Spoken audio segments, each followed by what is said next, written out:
I'm 38 years old, and I live alone in a home that I own. Not rent. Own. Every mortgage payment I make is another brick in the foundation of a life I've built entirely on my own terms. I drive a company car, a perk of the stable job I've worked years to secure.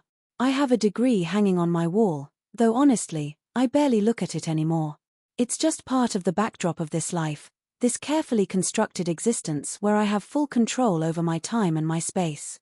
I don't have children. I'm single. Both by choice. Let me say that again, because it's important, both by choice. I also have a lover. He's 31, Spanish, with dark eyes that crinkle at the corners when he laughs and a voice that sounds like warm honey. I see him once every couple of weeks, sometimes more if our schedules align. There's no pressure between us, no drama, no expectations beyond the boundaries we've set together. Just good company. Good conversation. Good connection. The kind of intimacy that exists in its own complete bubble, separate from the rest of my carefully ordered life. It hit me recently like a revelation that arrived quietly one Tuesday morning while I was drinking coffee in my kitchen, that if a man described this exact life, people would say he's living the dream. Actually living it. Financially secure, unattached in all the ways that matter, sleeping with someone younger and beautiful, enjoying his freedom like it's oxygen. It's practically a stereotype of male success, isn't it? The bachelor with the successful career, the nice place, the freedom to do whatever he wants, the attractive younger partner with no strings attached. We'd call him accomplished. Aspirational, even. We'd probably wonder what his secret was.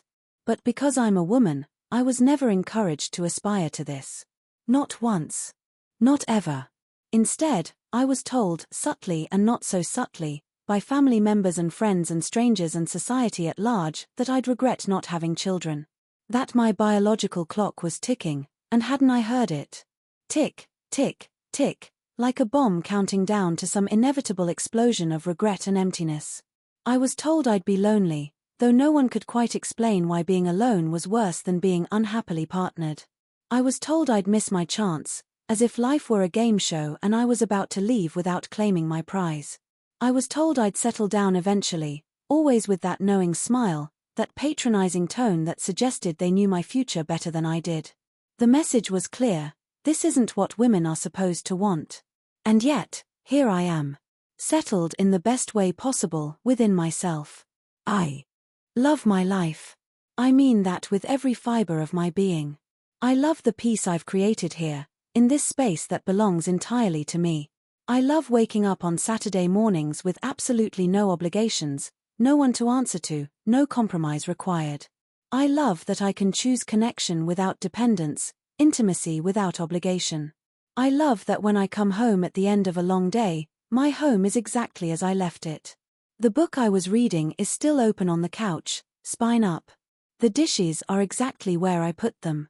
The thermostat is set to my preferred temperature.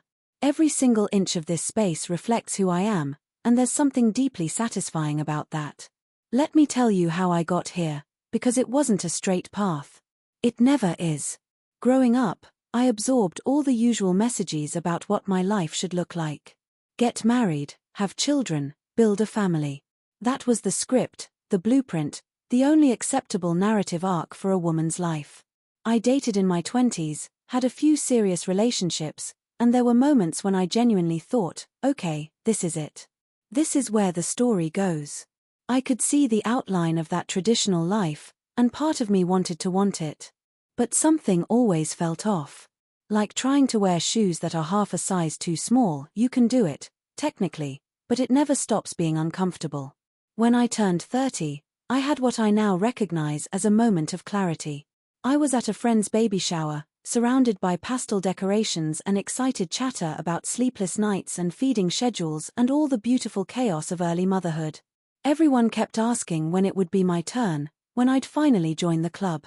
And I remember standing there, holding a tiny Odyssey someone had asked me to admire, and thinking, I don't want this. Not even a little bit. The realization wasn't sad or scary.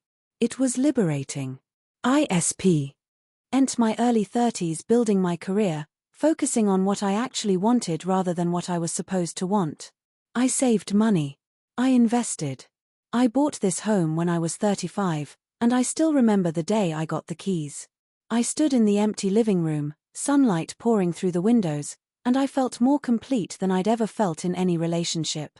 That's when I started to understand something important. Society's narrative about women and happiness is incredibly narrow. We're supposed to find fulfillment through relationships, through caregiving, through making ourselves smaller so others can fit into our lives. We're supposed to be afraid of solitude, to view independence as a consolation prize rather than a deliberate choice. But what if we're not afraid? What if we actually prefer it this way? I met Marco, my Spanish lover, about 2 years ago at a conference. He was presenting on something technical that I've already forgotten, but what I remember is the way he moved through the world with this easy confidence, this comfort in his own skin. We started talking over coffee, and the conversation flowed so naturally that hours passed without either of us noticing. He was visiting from Barcelona, only in town for a few days, and I think we both assumed it would be a brief, pleasant encounter and nothing more. But we kept in touch. And when he moved here for work 6 months later, we reconnected.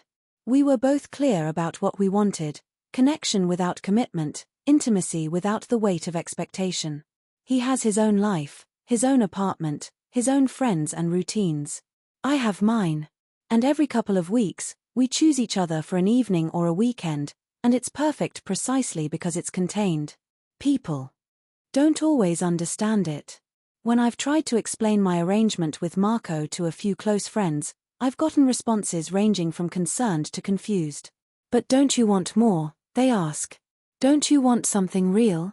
As if what I have isn't real. As if the only valid form of intimacy is the kind that comes with shared bank accounts and lifelong commitments. What Marco and I have is real. It's honest. It's built on mutual respect and genuine affection and the understanding that neither of us needs to own the other to appreciate them. We've created something that works for both of us, and there's no script for it, no societal template that says, yes, this is acceptable. And maybe that's exactly why it feels so right. I think about my coupled friends sometimes, the ones who followed the traditional path. Some of them are genuinely happy, and I celebrate that. But I also see the ones who are quietly miserable, who stay in relationships because leaving feels scarier than staying, who've lost themselves in the process of compromising and accommodating and trying to make things work. I see the mothers who love their children fiercely but who also admit, in unguarded moments, that they sometimes grieve the lives they gave up. And I think, I'm so glad I chose differently. There's a freedom in living outside the script that's hard to describe. When you stop trying to conform to expectations, when you stop waiting for permission to want what you actually want, something shifts. You start to take up space differently. You start to understand that your life doesn't need external validation to be worthwhile. My home reflects this. Every piece of furniture, every bit of art on the walls, every book on the shelves, it's all mine. I didn't compromise on the paint colors or the layout or the decision to have a home office instead of a guest bedroom. When I cook dinner, I make exactly what I want. When I watch television, I choose the shows I enjoy without negotiation. When I travel, which I do often, I go where I want, when I want, for as long as I want. This might sound selfish to some people. And you know what? Maybe it is. But I've come to believe that women are taught to view any form of self-prioritization as selfishness, while men are encouraged to view it as self-care or ambition or just smart living. The double standard is exhausting. If I were a man, no one would question my choices.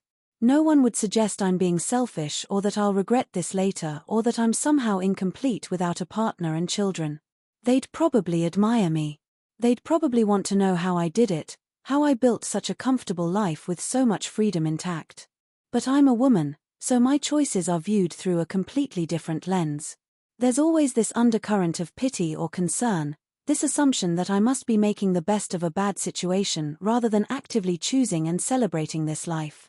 I want to be clear, I'm not saying my way is the right way for everyone. It's not. Some women genuinely want marriage and children and the traditional family structure, and that's beautiful when it's truly chosen rather than simply expected. What I'm saying is that there should be room for all of us. Room for the women who want the picket fence and the minivan, And room for the women who want something else entirely. Room for women like me. I've stopped apologizing for my choices. I've stopped feeling like I need to justify them or explain them or soften them so other people feel more comfortable. This is my life. I built it deliberately, brick by brick, decision by decision. And it's not just good, it's exactly what I want. When I see Marco, we often talk about this, about the freedom we've both found in rejecting traditional expectations. He tells me about the pressure he gets from his family in Spain, the constant questions about when he'll settle down and give them grandchildren. The pressure exists for men too, just in different forms. But society is generally more forgiving of men who take their time, who prioritize career and freedom and personal satisfaction. Women get a much shorter leash. We laugh about it sometimes, the absurdity of it all. Two adults, both successful and happy and living exactly how we want, having to constantly defend our choices to people who genuinely believe they know better. Last month, I turned down a promotion at work. It would have meant more money but significantly less free time, more travel, more stress. My boss was surprised. But this is a great opportunity, he said, as if I didn't understand what I was giving up. I understood perfectly. I was choosing time over money, freedom over advancement. And that's not a sacrifice, it's a deliberate choice based on what I value most. I don't need the biggest title or the highest salary. I need enough, and I have that. I need work that engages me without consuming me, and I have that too. Everything beyond that is just other people's metrics of success, and I'm no longer interested in measuring my life against someone else's ruler. Sometimes I wonder what younger me would think of this life. The girl I was at 25, still trying to figure out what she wanted, still halfway buying into the narrative that she needed to find someone and settle down before it was too late. I think she'd be relieved. I think she'd see this life and think, oh, that's possible. I can actually do that. And that's why I wanted to share this story. Because sometimes it's easy to forget that there are so many valid ways to live a full, rich life as a woman. We get bombarded with such limited narratives, such narrow definitions of success and happiness and fulfillment. And sometimes we end up living the very life that others tried to tell us we weren't supposed to want. I'm living pro. Of that you can build a beautiful life outside the traditional script. That you can be single and childless and not lonely. That you can have intimate connections without legal contracts or shared living spaces. That you can prioritize yourself without being selfish. That you can be settled without settling. If you're reading this and you're questioning whether you really want the things you're supposed to want, I want you to know, it's okay to want something different. It's okay to design a life that looks nothing like anyone else's. It's okay to prioritize freedom and peace and independence. It's okay to choose yourself over and over again, without apology. I'm 38 years old. I own my home, I love my work, I have meaningful connections, and I've built a life that makes me genuinely happy. Not happy for now or happy despite everything, but just happy. Completely, unreservedly, unapologetically happy. And if that's not living the dream, I don't know what is.